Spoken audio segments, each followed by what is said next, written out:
এবারে প্রথম সুদূর আমেরিকা থেকে সরাসরি মোংলা বন্দরে এসেছে গমবাহী জাহাজ এমভি ইউকোটাটি। ৬০,৮৭৫ মেট্রিক টন গম নিয়ে ১৪ নভেম্বর শুক্রবার জাহাজটি ফেয়ারওয়েতে নোঙর করে।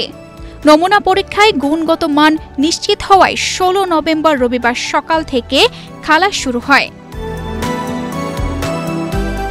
খাদ্য অধিদপ্তর জানিয়েছে, এই চালানের মধ্যে ৩৫,০৭৫ মেট্রিক টন গম মোংলায় সংরক্ষণ করা হবে। বাকিটা যাবে খুলনা, বরিশাল ও রাজশাহীতে। G2G চুক্তির আওতায় আমেরিকা থেকে মোট ৪,৪০,০০০ মেট্রিক টন গম আমদানির কথা রয়েছে, যার মধ্যে ইতিমধ্যে ৩ চালানে ১,৭৮,৬৩৬ টন দেশে পৌঁছেছে। ইউকোটাটি বড় জাহাজ হওয়ায় ফেয়ারওয়েতে রেখেই খালাস চলছে।